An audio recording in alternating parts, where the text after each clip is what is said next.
FIFA just changed something that's never been changed in 40 years, and most fans have no idea what's actually happening. The 2026 World Cup isn't just bigger. It's a completely different format. Different groups, different rules, and honestly, a different tournament. Here's the thing that nobody's explaining clearly. This year, every group only has 3 teams in it. Not 4, 3. And that one decision creates a chain reaction of chaos that could eliminate your favorite team before the knockout stage even starts. Stick around. I'll explain the whole thing in under 5 minutes. And by the end, you'll understand why some people think this is the greatest format upgrade in World Cup history, and why others think FIFA just broke their own tournament. In every World Cup since 1998, the format was clean. Simple. Beautiful even. 32 teams. 8 groups of 4. You play 3 games. Top 2 advance. Everyone goes home happy. FIFA looked at that and said, what if we made it bigger? So in 2026, we go from 32 teams to 48. 16 more countries get to show up. More football. More nations represented. Great, right? Here's where it gets interesting. When you go from 32 to 48 teams, you can't just copy the old format. The math doesn't work cleanly. So FIFA had a choice. 12 groups of 4, which means 48 games in the group stage alone, or 16 groups of 3. They pick the 3-team group, and that choice is either genius or a disaster, depending on who you ask. So how does a 3-team group actually work? You've got 3 teams. Everyone plays everyone once. So 2 games per team instead of 3. The top 2 teams from each group advance. The third goes home. In theory, it's fast, efficient, clean. 16 groups of 3, 32 teams advance, everyone gets their knockout bracket. Simple. In practice, it's a pressure cooker. Think about what it means to only play 2 games. In a 4-team group, if you lose your first match, you've still got 2 games to recover. You can scramble. You've got options. In a 3-team group, you lose your first game and you're basically in a must-win situation in the very next match. There is no breathing room. One bad day and you're on a plane home. Here's the part where it gets actually messy.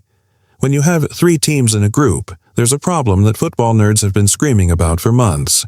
It's called the collusion problem. And it's real. Here's how it works. Team A plays Team B first. Fine. Then Team B plays Team C. Fine. Then, and here's the issue, Team A plays Team C last. And by that point, both A and C already know exactly what result they need to qualify. You know where this is going. If Team A just needs a draw to go through, and Team C just needs a draw to go through, both teams have zero incentive to actually try and win. They can just pass the ball around for 90 minutes, shake hands, and both qualify. Meanwhile, Team B, who already played their games and can't do anything about it, gets knocked out. That's it. Tournament over. This actually happened in football before. Germany and Austria in the 1982 World Cup. It's so infamous it has its own name, the Disgrace of Gijón. And FIFA has now built a format where this exact scenario can happen 16 times over. They tried to fix it. Last 2 games in each group are played simultaneously now. Same kickoff time, both matches at once. That helps, but it doesn't fully solve it, because both remaining teams still know what they need before the games start. They can still work it out. Now, let's talk about the seeding. Before the group stage, FIFA seeds the teams. The best teams go into Pot 1, second best into Pot 2, and so on. Then the draw places them into groups in a way that's supposed to prevent too many strong teams landing together. This sounds simple. It isn't. With 48 teams and 16 groups, the range of quality between the best and worst teams is enormous.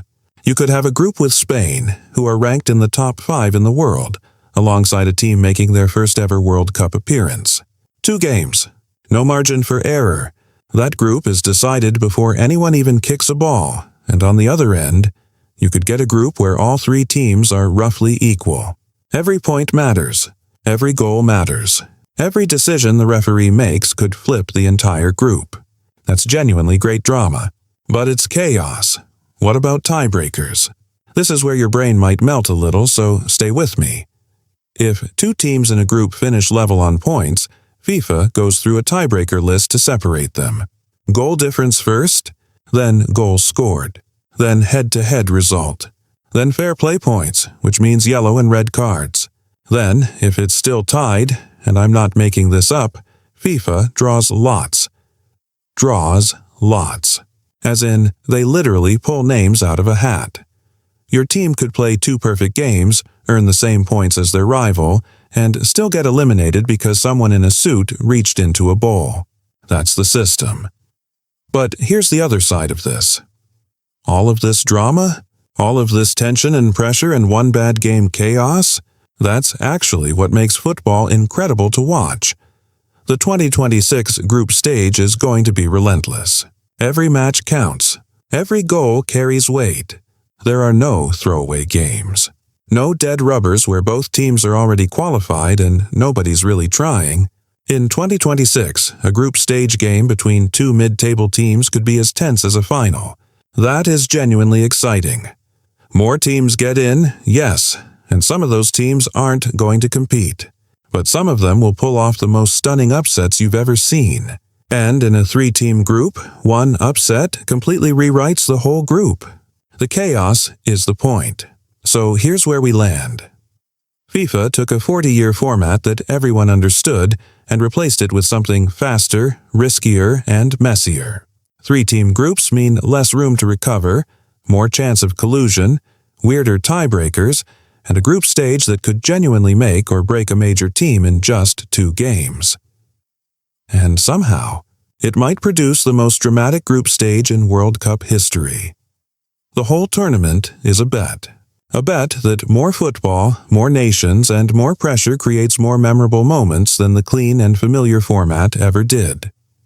The one sentence you need to remember. The 2026 World Cup doesn't have a group stage. It has 16 mini-finals that all happen at once. The question is, do you think FIFA got it right? Or did they just hand the biggest sporting event on Earth a format that nobody actually wanted? If you want to understand the rest of the 2026 format, the host cities, the qualifications, the knockout bracket, subscribe. We're breaking all of it down in the same way. Fast, simple, no fluff. See you in the next one.